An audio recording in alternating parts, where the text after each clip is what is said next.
Good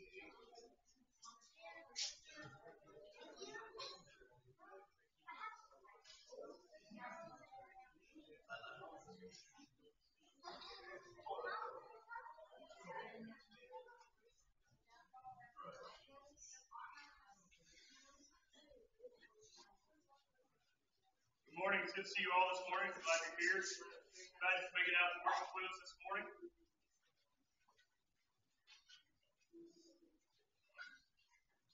I want to go over our order of worship as we begin our services this morning. Opening prayer will be by Brother Ron Hartley. Closing prayer by Brother David Crawley. Brother Bob Miley have our scripture reading this morning. He'll be reading from Matthew chapter 4, verses 1 through 11. Matthew 4, 1 through 11. Psalm service will be conducted by Brother J.R. Coleman. And then our first song will be number 501. 501. I have several on our prayer list that we need to keep in our thoughts and prayers and visits. Continue to pray for Nancy Beecham and Evelyn Mitchell. I believe Evelyn Mitchell is moved to a rehab facility. Not yet. No, she's still in the hospital. So pray for Sister Evelyn Mitchell. Continue to pray for Sri Atkins and Ryan Martin as he undergoes his cancer treatments and his mother, Doc Kopich. Also, Amy McAllister, who is Ronnie's daughter. Need to pray for her. Also, we want to pray for Willard and Lulu Hall, who have moved up to Michigan to have some more help with their health concerns. Also, known to pray.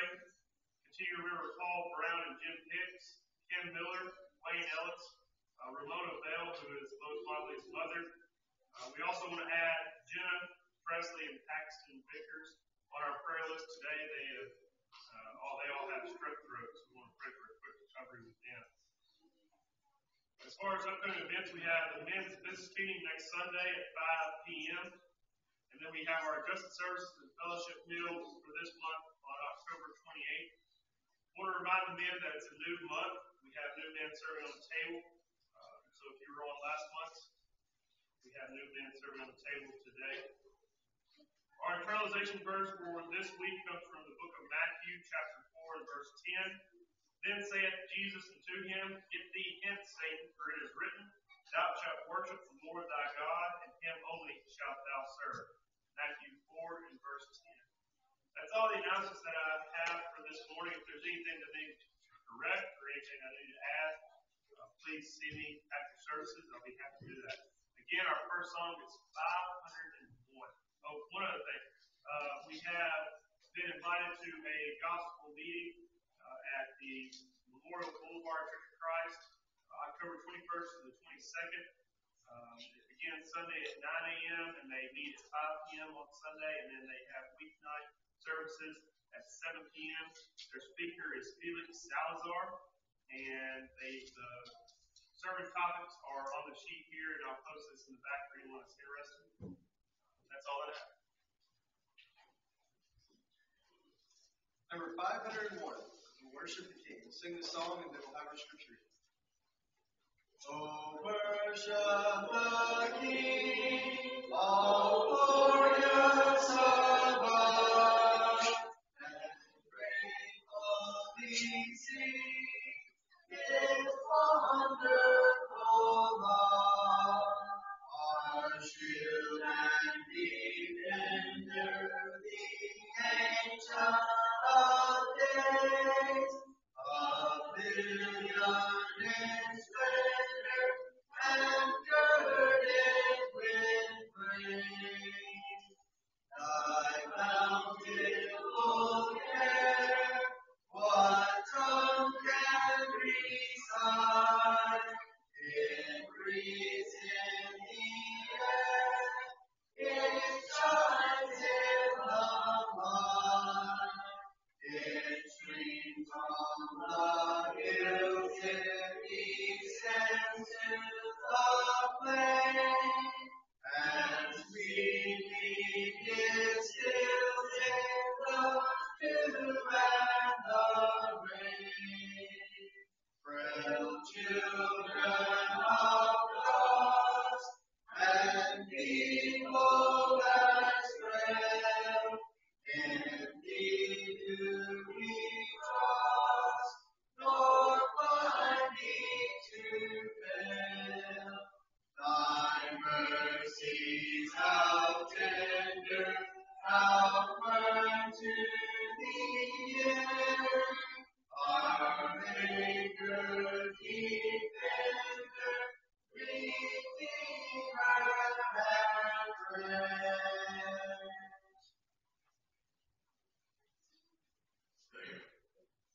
first reading, Matthew 4, 1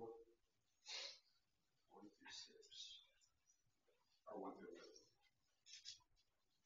Then was Jesus led up unto the spirit into the wilderness to be tempted by the devil. And when he had fasted 40 days and 40 nights, he was afterward and hungry. And when the tempter came to him, he said, If thou be the Son of God, command these stones to be made bread. And he answered and said, It is written, Man shall not live by bread alone, by every word that proceedeth out of the mouth of God. Then the devil taketh him up into the holy city, and setteth him on the pinnacle of the temple, and saith unto him, If thou be the Son of God, cast thyself down, for it is written, He shall give his angels charge concerning thee, and in their hands they shall bear thee up against lest they any time thou shalt dash thy foot against the stone. And Jesus said unto him, It is written again, Thou shalt not tempt the Lord thy God. And again the devil taketh him up unto the exceedingly high mountain, and showeth him all the kingdoms of the world, and glory of them, and saith unto him, All these things will I give thee, if thou wilt fall down and worship me. Then said Jesus unto him, Get thee hence, Satan, for it is written, Thou shalt worship thy Lord God, him only thou shalt serve. Then the devil leaveth him, and behold, the angels came and ministered.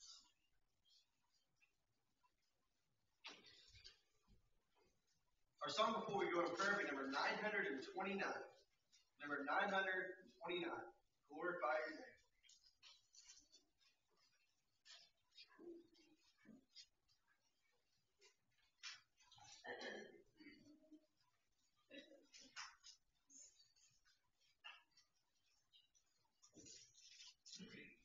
Number 929. Father, we love you, we worship and adore you. Glorify your name in all the earth. Glorify your name. Glorify your name. Glorify your name in all the earth. Jesus, we love you, we worship and adore you. Glorify your name in all the earth. Glorify your name. Glorify your name. Glorify your name in all the earth. Spirit, we love you, we worship and adore you. Glorify your name in all the earth.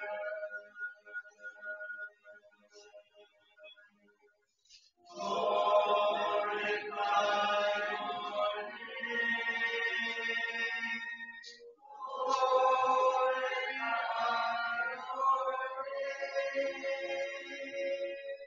Glorify your name in all the earth.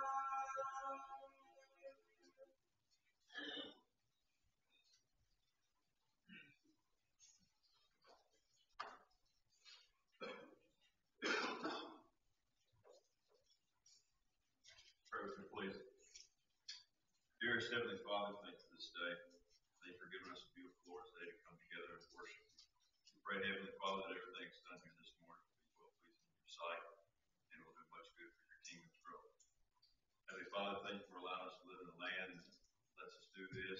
setting, and they'll figure it outside prizes, punishment.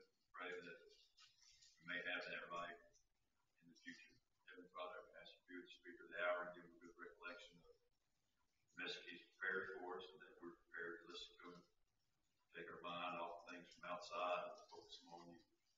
Thank you for all many blessings. Give us over sins. In Christ's name we pray. Our next song is number 705. Number 705. We gather together.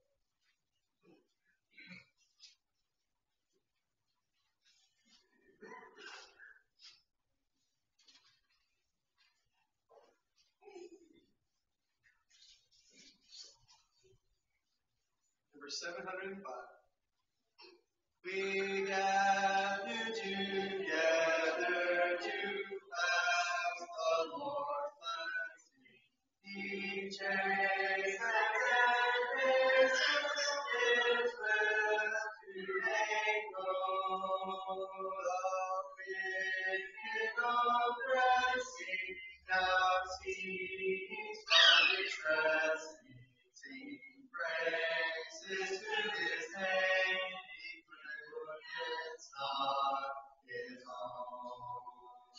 Beside us to guide us, our God, with us joining, ordaining, maintaining this kingdom divine. So from the beginning, the life we were winning, Lord, thine be all the glory, the victory is thine. We hope to extol thee, thou King of the nations, and great that thou still art defender will be. May thy congregation escape tribulation. Be thou forever praised, the God of the free. Our next song is number 883. Number 883.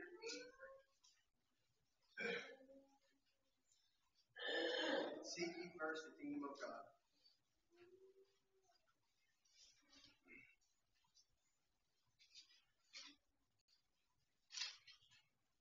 Number 883. Seek ye first the kingdom of God and His righteousness, and all these things shall be added unto you. Hallelujah, hallelujah. Seek ye first the kingdom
song collects Mark number 520. Mark number 520, Only a Step. Believes that song is the invitation song after the lesson.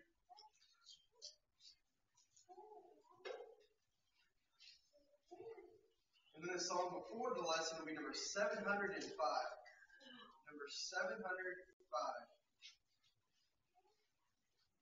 Actually, number 738. I was thinking 705. Number 738. We will glorify the King of Kings. I think it stands we sing today.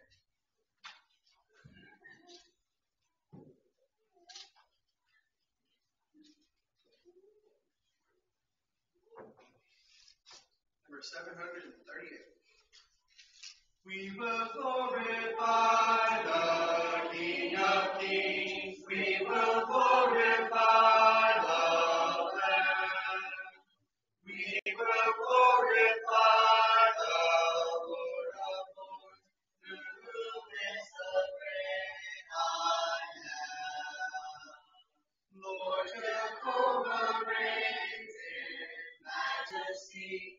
We will bow before His throne. We will worship Him in righteousness.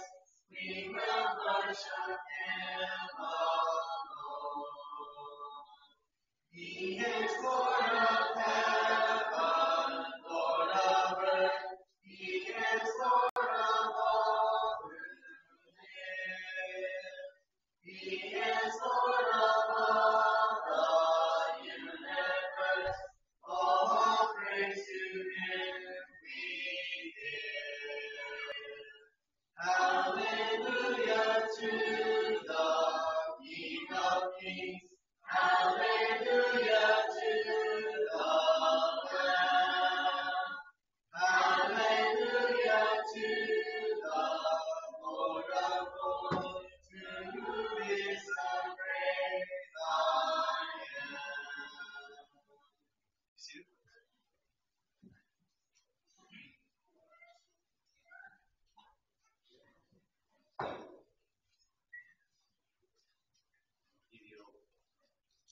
Good morning and a good welcome to services this morning. Appreciate your presence here this morning, and I want to thank everyone who supported the gospel meeting. Brother John, as he was here preaching and teaching us some great lessons.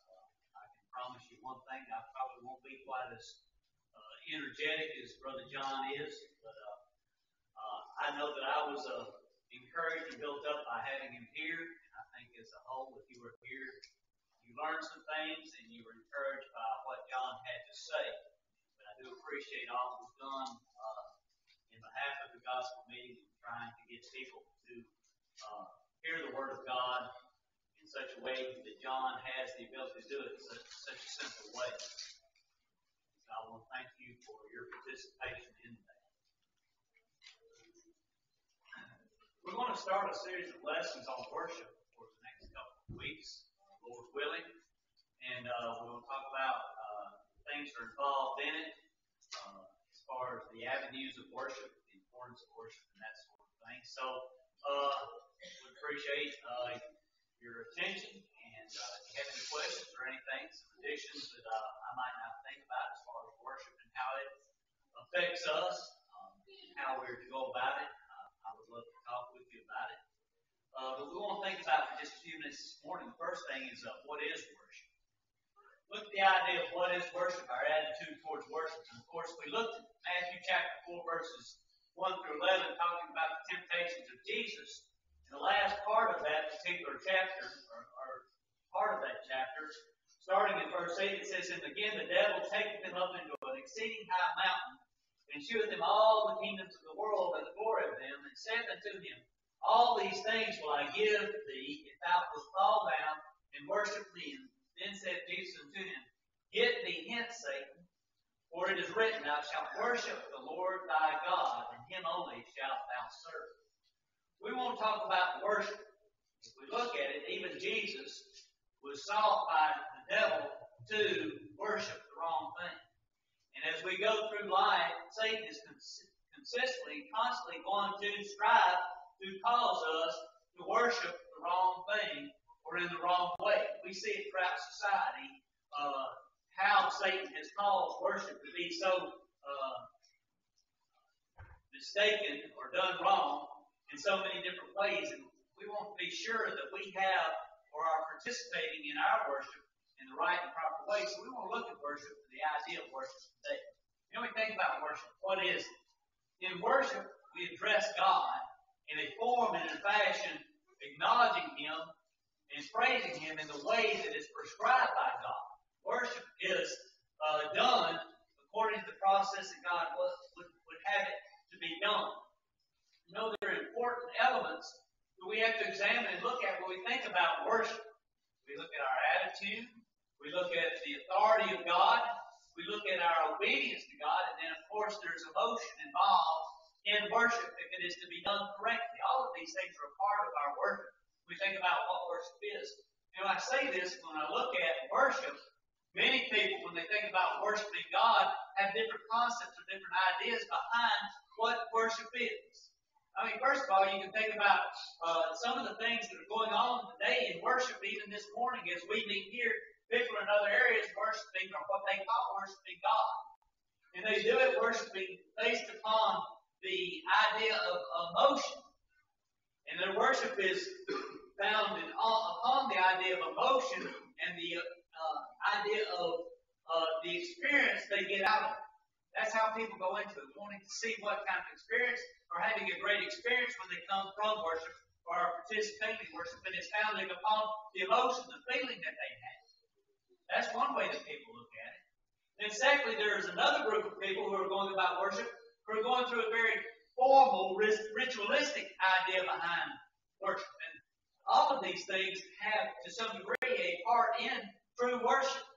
But these people go through and they don't even have an understanding behind what they're going through in this ritualistic form of worship they do. Sometimes they will read things that are in the Greek or the Hebrew. And so they don't even know what is being said with these, but they're going through the forms, the patterns, the ceremony of worship. And it's just done in a ritualistic way. That's in the other extreme there. And you can go even further with some people who are not going through a formal pattern of worship, who feel like worship today is done in any form or fashion, at any time or place that you want to do it throughout life. We're worshiping God, whether we're at the ball game, we're worshiping God if we're out in the woods, we're worshiping God if we're on the lake, if we're having a family meeting. A lot of times people say that we worship God in every area of life that we do. And so you can go from one extreme to where we're worshiping in an emotional way, a ritualistic way, or even just doing it by our common everyday life. And so we can see that there are a lot of mistaken ideas about worship. Do we have a mistaken idea about worship? We could go back to the very beginning in the first description of worship found in Genesis 4. We can see that there was a mistaken idea of what worship should be. In the example of Cain and Abel, in Genesis 4:1, it says, and Adam and Eve knew Eve his wife. And Adam knew Eve his wife, and she conceived and bare Cain, and said, I've gotten a man from the Lord. And she again bare his brother Abel, and Abel was a keeper of sheep, but Cain was a tiller of the ground. And in the process of time it came to pass that Cain brought of the fruit of the ground an offering unto God, and Abel also brought of his firstlings of his flock, of the fat thereof, and the Lord had respect unto Abel and to his offering. We see the first example or illustration of worship here, and how one man did it one way, and another man did it another way, and one was accepted by God, and another was rejected by God. Even in our assembly today, there are situations, or can be situations, where there is going to be one form of worship that is offered to God, which is going to be rejected by God, and in the other respect, there can be an offering of God that's going to be rejected by God. We have to be very careful that we have the right concept of God, and we are worshiping God in accordance to what God tells us to do.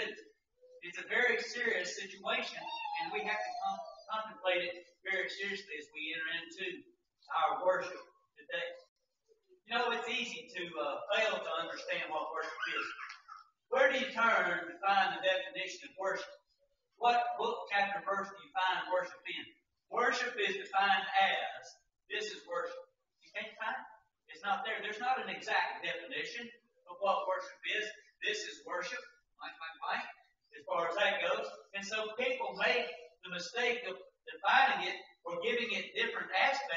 which are not found in the book or in the Bible. But as we look at the words that are given by the Scriptures in the Greek or the Hebrew, or whatever it may be, we can determine by looking at these words what true worship is. And I guess probably the most noted one that most people know is the one that's found in Vine's definition, where it says to make obeisance, to do reverence for. And it uses the idea to kiss for, or to, and you look at it from the standpoint of this is when you come to somebody of importance, and we see this not done in today's society so much, but in the old times when someone would be meet up with a king or someone who was in authority, and they would kiss their hand or kiss their ring. That's the idea behind it, is to show reverence and respect towards someone who is in a high authority. And that's what we're talking about.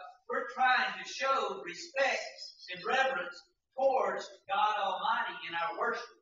It is an act or an action, a gesture where we are showing our complete dependence upon God and our submission to Him because of His authority or position of authority above us. It's easy to see how easily mankind will make mockery of or mistakenly try to worship God. If we go and we look at Acts chapter 17 and verse 23, there we have the story or the account of Paul in Athens.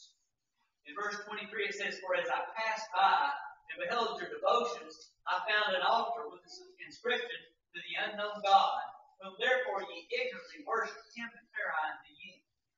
Paul, in looking at the city of Athens, recognized all these people who were doing their best, or what they thought was their best, to worship God, and they had all these idols, one to each different God along the way, and they were afraid that they might miss one, and so they took one to the unknown God.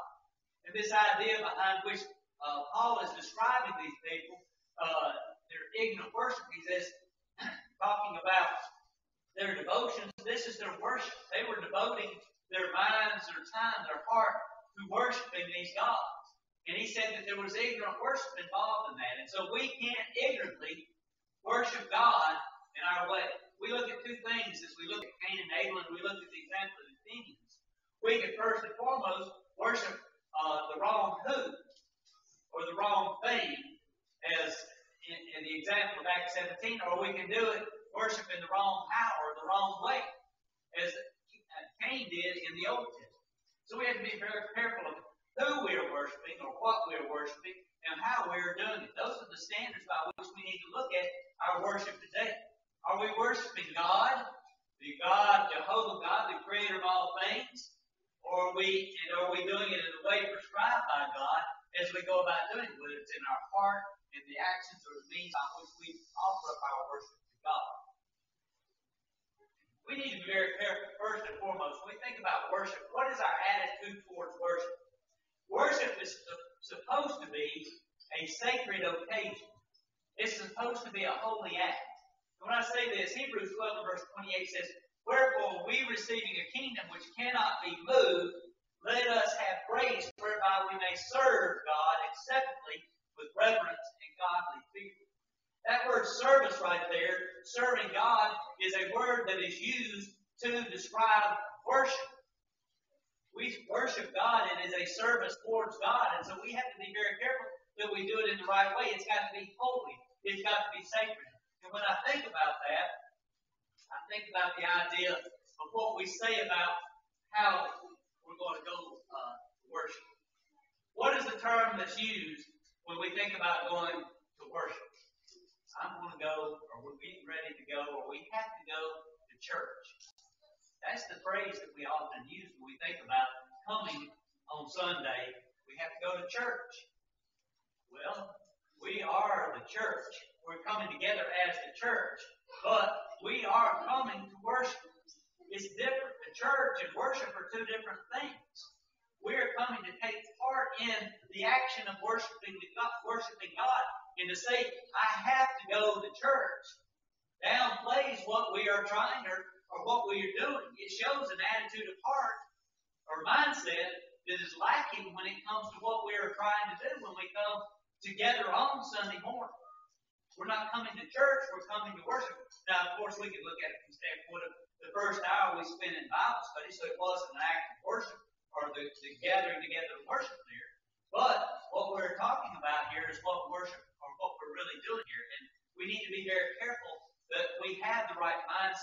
we are describing or thinking about what we're going to do or coming to do when we are gathering together on the Lord's Day, the first day of the week. You know, we are doing something, or should be doing something when we come to worship that is exactly prescribed by God. He's given us the direct directions on how to do it.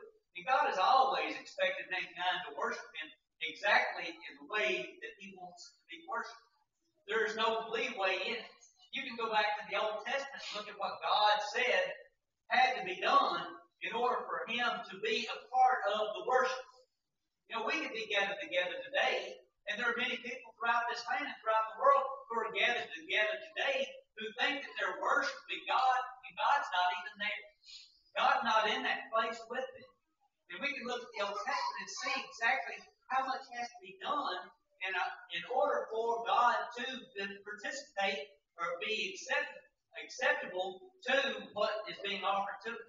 If you go back and you look at Exodus chapter 40, and think about all the things that were done in order for God to accept or be a part or participate in the worship with the Jews in the Old Testament. In Exodus chapter 40, beginning at verse 16, I want us to go through and look at what Moses had to do and what it says about how he did it. In Exodus 40, verse 16, it says, "Thus did Moses according to all that the Lord commanded him, so did he." It says in verse 17, "It came to pass in the first month of the second year, and on the first day of the month, that the tabernacle was reared up." The tabernacle, we understand, was the meeting place between God and man. It was the place where worship took place with the Jews before they took the promised land and established the temple in Jerusalem. But it says here that the tabernacle was reared up. This was the first establishment of worship between the Jews formally and God. And so it was reared up on the first month of the second year. And it says Moses reared up the tabernacle and fastened its sockets and set up the doors thereof and put the bars thereof and reared up its pillars. And he spread abroad the tent over the tabernacle and put the covering of the tent above upon it. And the Lord, as the Lord commanded Moses. I want us to pay close attention. As the Lord commanded Moses throughout all these things, that in order for the worship to be able to take place and have God there.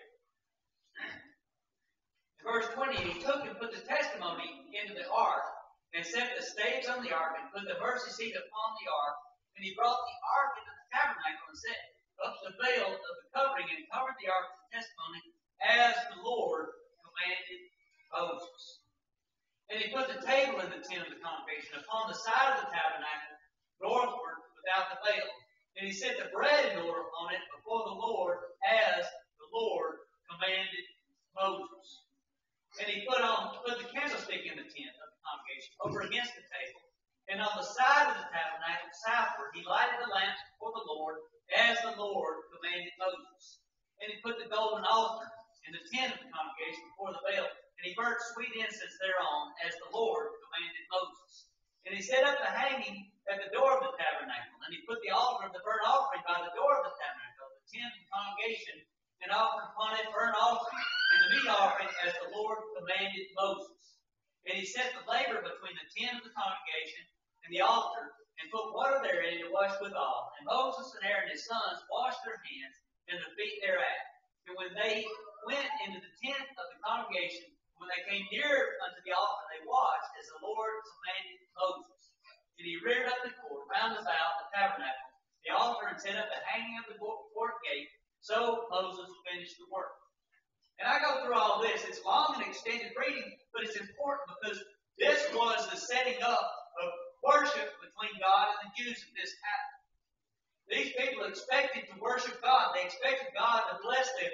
They expected to offer to God what God wanted. But in everything that they did it just exactly like God commanded.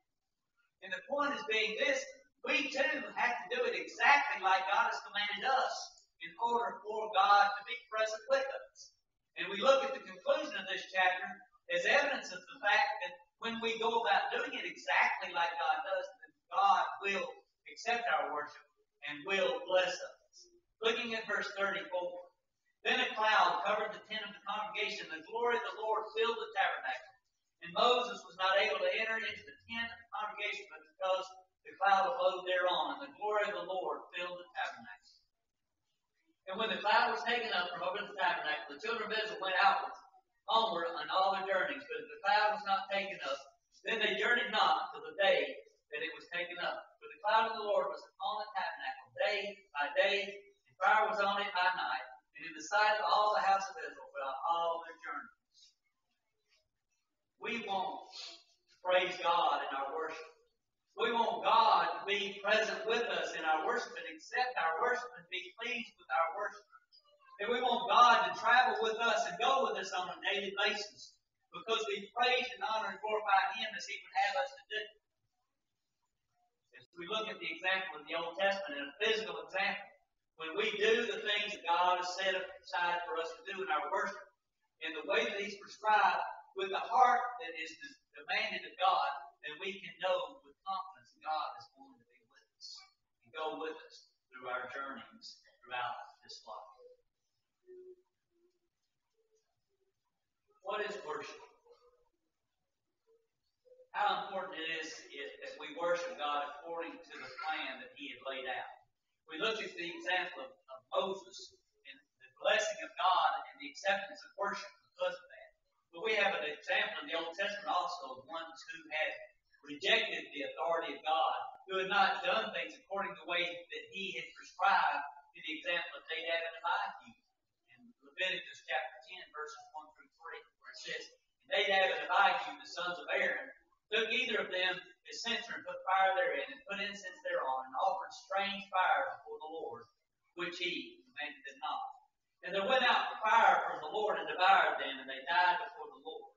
Then Moses said unto Aaron, This is that the Lord spake, saying, I will be sanctified in them that come nigh me, and for all the people I will be glorified. And Aaron held his peace. So we see here in the example that those people were not like Moses. They decided that they wanted to offer something different from what God had prescribed for the worship to Him. And we see the anger of the Lord kindled against those people who offer false worship to God. The example is clear when we think about worship. When we look around at people who are throughout the land, throughout the world, offering what they think is worship to God, and thinking that it's pleasing God. But God is not pleased with that sort of thing. As a matter of fact, if we look at the Scriptures, God is angered by that. God is not going to send fire from heaven to devour those people today because of false worship, because of their disregard for God's will and how He would be worshipped. But they will answer for that. And the same is true for us as well. If we fail to worship God accordingly in the way that He is prescribed, it angers God as well.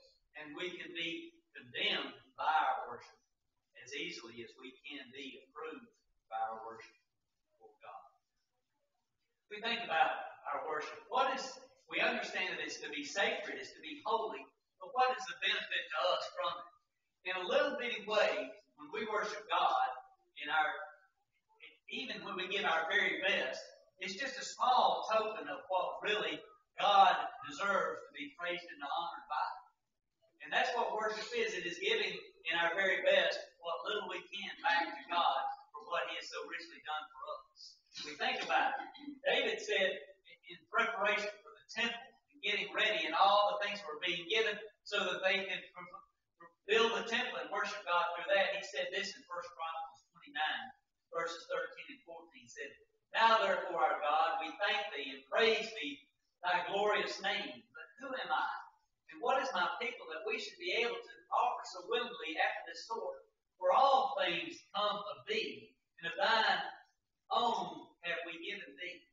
When we think about our worship to God, when we think about what we're doing in our singing, in our praying, in our giving, in our participation, in listening to the Word of God, in an offering, even those things right there, as we offer them back up to God, they're not really ours because God has given us everything, and we're just giving God back a little portion of what He has given us, what He's blessed us with. And so we're not doing anything but returning to God the things that are truly His in the first place.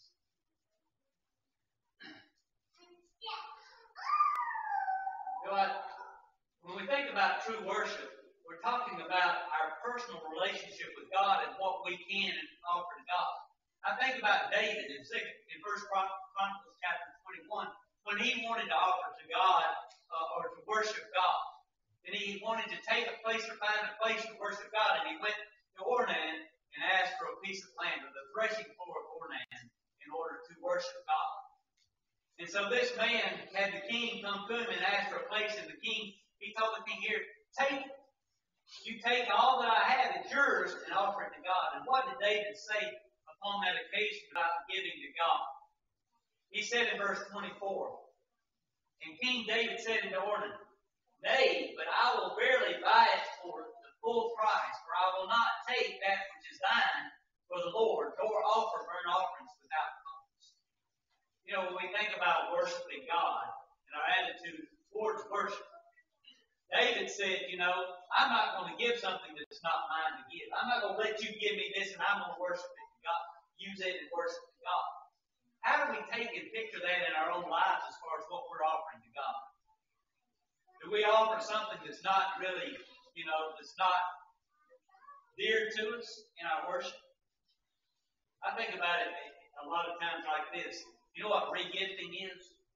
Everybody knows what regifting is. You know, you get something from somebody, you say, ain't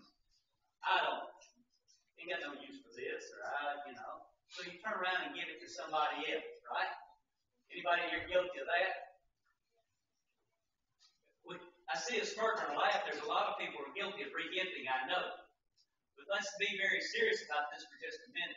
When we think about regifting, when we talk about giving to God as far as our worship, there's no room for regifting when it comes to that. And that's kind of what David was saying here. I'm not going to just give something to God that belongs to somebody else and just kind of transfer it to somebody else. It has to be something that's important to me. It has to be a part of me when I think about how I worship God. It's a sacrifice. That's what it is. Isn't that what we call, and we look at it in the Old Testament, the worship they did, they called it specifically sacrifice because they took of the flock. They took of what they had that was supposed to be the most valuable one that they had, the best lamb or the best goat, the best sheep, whatever it was, they had to take the best and give it to God. It was a form of sacrifice. And then we look at what was said about those Jews in Malachi, when they had so taken for granted the worship of God and so messed it up that they were taking these old animals that were blemished, or had a bad leg or whatever it was, and that was what they would take and offer to God. Something that was of no value to them. So when we talk about God and worshiping God, we've got to be very careful that we are giving the best that we can to God in our lives and the things and the way that we do it with our heart and our minds and our souls and what we do. Hebrews 13 verse 15 says, By him, therefore, let us offer the sacrifice of praise to God continually. That is the fruit of our lips, giving thanks to his name. You know, when I think about worship and my attitude towards worship and what true worship is, a true worshiper is going to have a real desire to worship God. And it's going to be one that is premeditated, one that is deliberate. We understand what the term premeditated means. We've heard about the idea of premeditated mostly in the negative connotation when somebody says he committed premeditated murder. He went about to devise a plan so that he could kill that person. He figured out where to do it, how might be the best way to do it so he doesn't get caught. He took his mind and he thought clearly all the way through from the beginning to the end how it was going to be done. We know what premeditated and deliberate is. Is that my heart, my mindset when it comes to worship to God? Is it premeditated? Do I think about it ahead of time? Do I plan for it? Do I set aside all that needs to be gotten out of the way so that when I get there it's not going to be something that's just haphazard and just done willy-nilly, so to speak? Worship has to be a deliberate action, something that's planned for in order for it to be real, to be true, to be acceptable to God. But a lot of times with worship, it's kind of like winging it. Kind of just going through the motions. We got to get up, we got to rush to get there. We didn't make any preparation the night before. And so we go into worship and we think, well, God's going to be pleased with this. I'm here. That's not what worship is. You think about it. In Isaiah chapter 1, God describes how his attitude towards people who took this attitude towards worship. He said, "To what purpose is your multitude of your sacrifices to me, said the Lord? I am full of the burnt offerings of rams and fat of fed beasts, and I delight not in the blood of bullocks or lambs or he-goats. When you come to appear before me, who hath required this at your hand to tread my courts? Bring no more vain oblations, and incense is an abomination to me. The new moons and Sabbaths, the calling of assemblies, I cannot away with it. It is iniquity, even the solemn meeting." God just despised it. He was full of it. He said, I've had all I can take. Don't bring me another lamb. Don't bring me another sheep. Don't offer the incense to me. I'm done with it. Why? Because they had not made any plans to do it. When we come before God to offer our sacrifice in worship, we have to make plans. Where do we start? I think when we think about what he's talking about here in Isaiah chapter 1, we have to think about our own lives. We have to think about our desire. But when we think about worship to God, do we have desire to worship God because of our love and appreciation for God and the things that he's done for us? Or is it just a matter of going through the motions? When we think about it, true worship will never come from a heart that is just checking a box. I've been here, I've done that, met all the 5 qualifications, we can go on to the ball game. Got to hurry home, so's on TV. Jesus said this about those who were in his day who were practicing this kind of worship. Ye hypocrites, well did Isaiah prophesy to you, saying, This people draweth nigh unto me with their mouth, and honoreth me with their lips, but their heart is far from me. It was true in the days of Isaiah, and they continued to practice that even down to the time of Jesus.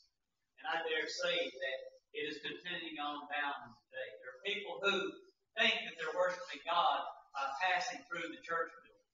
That's not what worship is all about. When we truly worship God, we're going to make thoughtful preparation by trusting in God to deliver or to accept our worship and to bless us because we've been here. God has always wanted us to prepare, or wanted the people to prepare for the day of worship. Even back in the Old Testament, when God set aside the Sabbath day as the day of worship, he expected those people to be prepared for the day of worship. If you go back and you look at Exodus chapter 16, this is where God gave the manna to the children of Israel. And we know the account of how God gave the manna, how each day the children of Israel were told to go out and to gather the manna that was sufficient for them for that one day. And they would go out, and God commanded them. He says, don't take any more. Don't try to store it up or hold it over. Because if you do, it will go bad. And we know that some of the people didn't believe God, and they disobeyed God, and they went and they gathered that manna. And as they brought it in and they tried to keep it overnight, it was filled with worms and destroyed, rotted.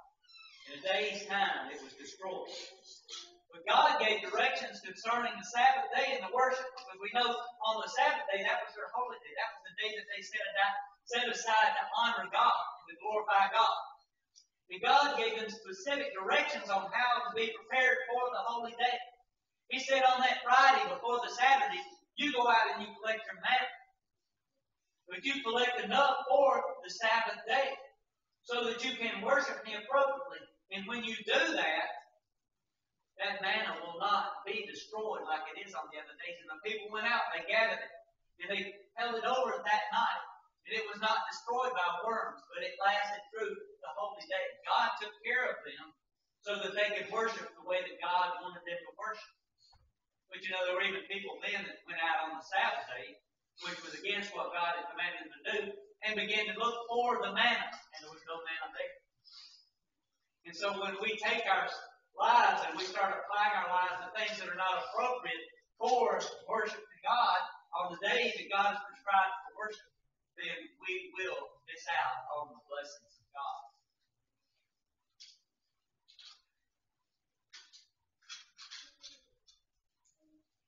we're going to be accepted by God in our worship to God on the Lord's Day, we have to have the right spirit. Think about what Paul said in Colossians 3, verses 1 through 3. If ye be then risen with Christ, seek those things which are above, where Christ sitteth on the right hand of God. Set your affection on things above, not on things of the earth.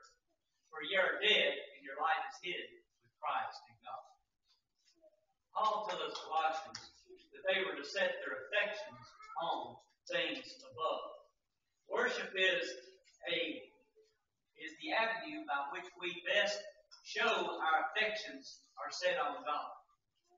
How sad it is when people come to the worship and all they can think about is lunch, what they're going to do after worship is over, and what the week entails after the Lord's Day. Affection, we understand what affection is, what our hearts cares about, what we love. Paul told these people here who were Christians that their affections were to be set on God, on things above. And more than any other day, in the hour of worship, our affections should be there. If we want our praise and our worship to be accepted by God, we can't be focusing on other things, no matter what part of worship it is. You know, we think about it. We're going to look at all the avenues of worship as far as the acts of worship. But there's one thing that stands out in my mind as far as what we think about having our affections on God and thinking about God throughout worship. When do we do it the most? When we participate in the Lord's Supper. We think about worshiping God, but you know, that's not the sole time and place that one needs to have or focus on God.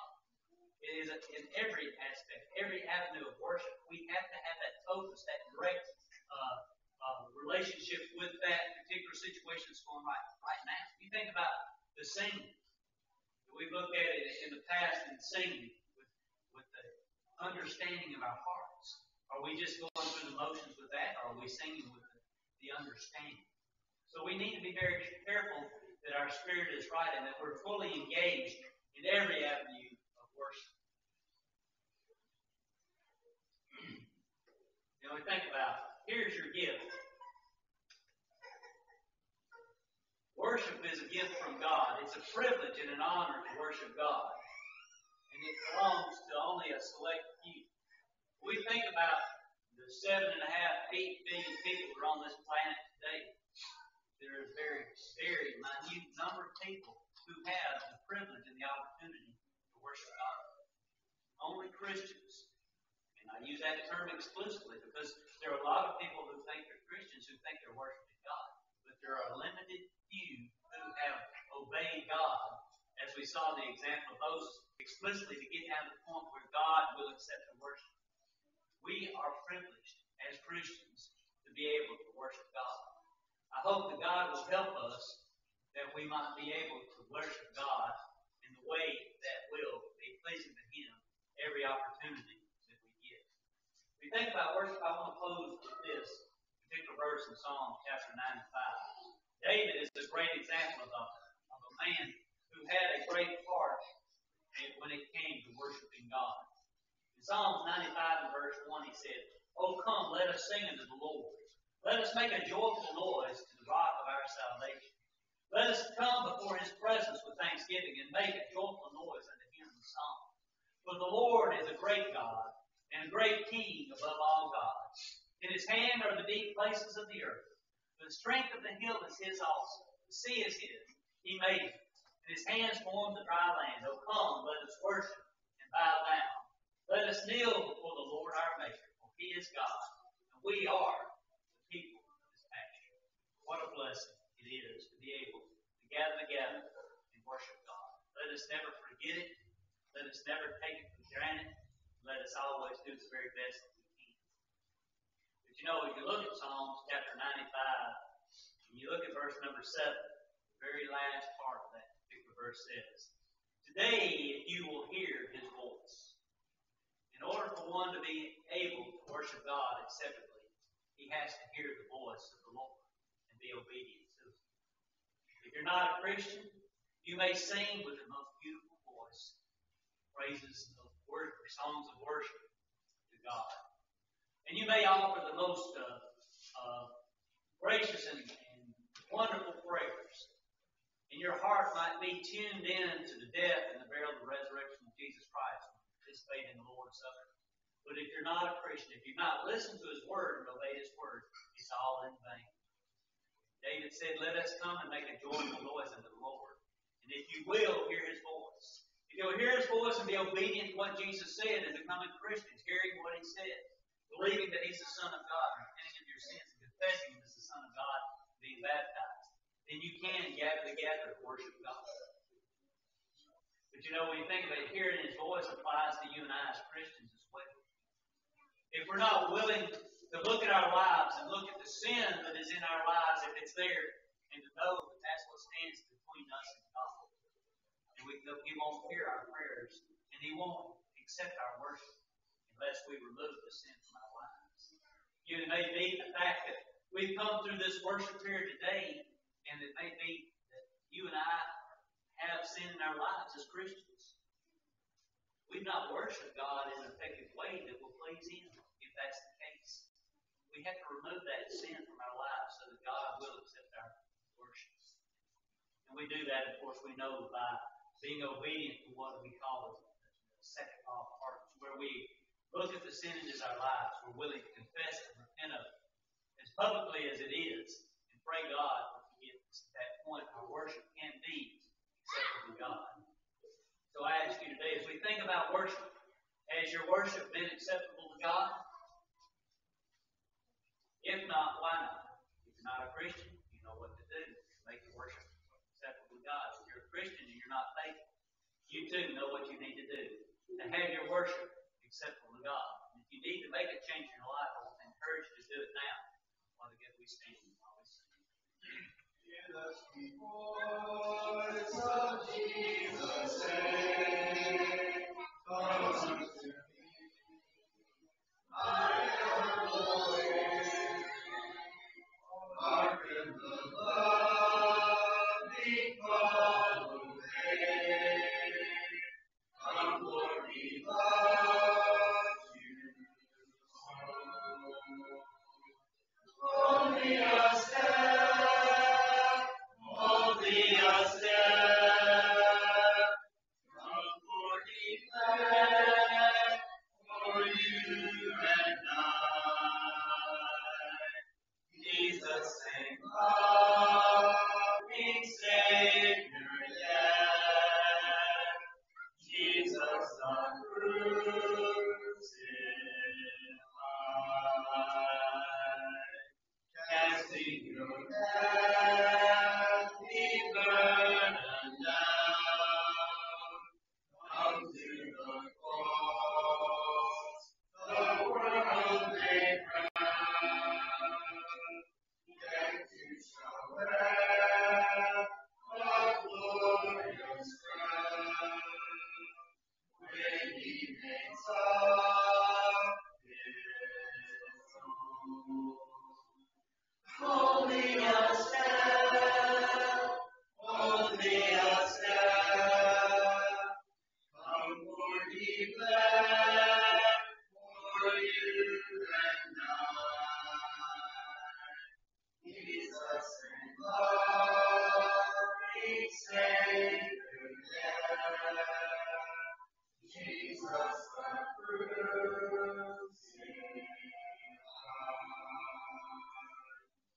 Open for you the pearly gate.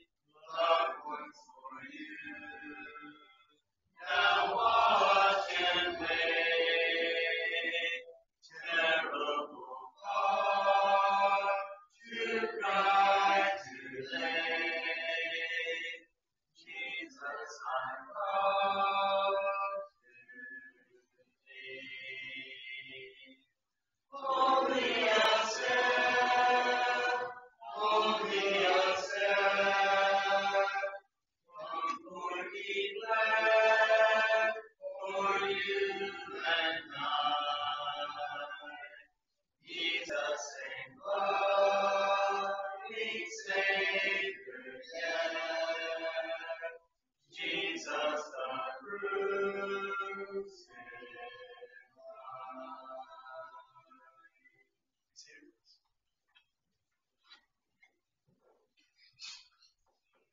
before we go to the Lord's Supper will be number 511.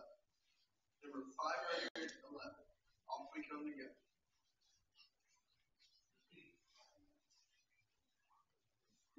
Number 511. Off we come together. Off we sing and pray. Here we bring our offering on this holy day. Help us, Lord, our hearts of thee. May we all in truth and spirit worship thee. May we keep living all that thou hast said. May we truly worship as we eat the bread. Help us, Lord, our help turns on thee. May we all in truth and spirit worship thee.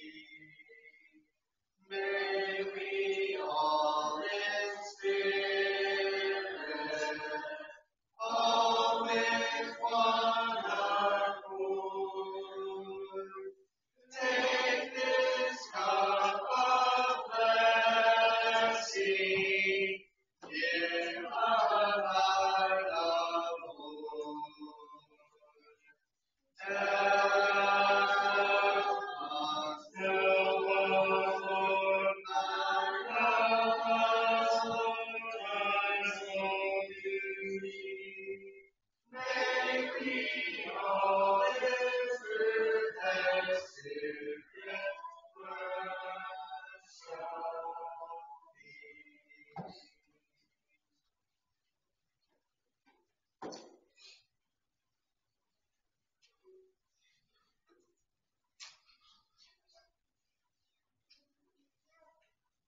Let's pray. Our Father in heaven, as we gather around that table, we ask you now to bless this bread which represents your Son's broken body on the cross. Help us to examine our lives and take it in a manner pleasing to your sight, looking back to the cross and sacrifice that you made on our behalf.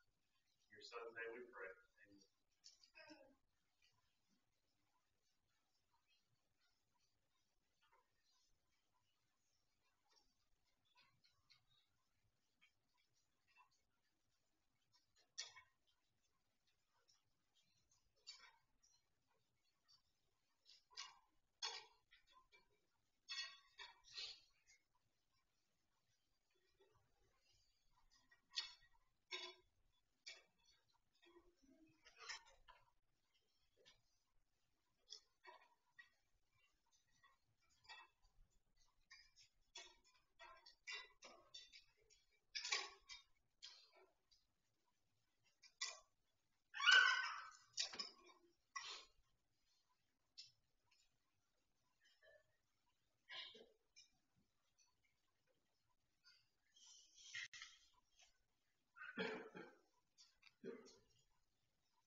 694.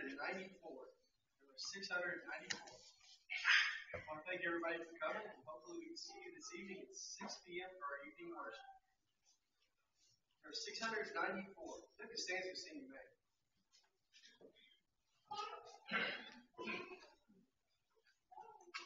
We'll sing the first and last verse. To Canaan's land I'm on my way, where the soul of man never dies. My darkest night will turn today, where the soul of man never dies. No telling the weather will heal in life, where all is loyal, and the soul of man never dies.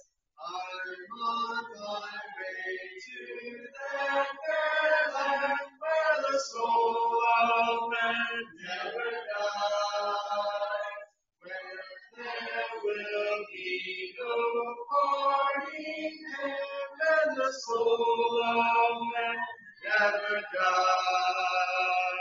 No friends, enemies, ups and farewells, there'll be no ticket lies, where all is peace and joy and love, and the soul of man never dies.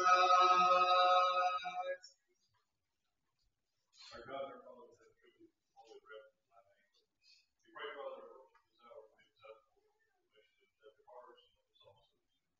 Be mindful of the cost, especially the cost of Christ on the cross, and do this week, as we live in our daily lives. So it's good to be Christians who know we need to be, should be, and always forgive us of our sins, let us be those that are wrong.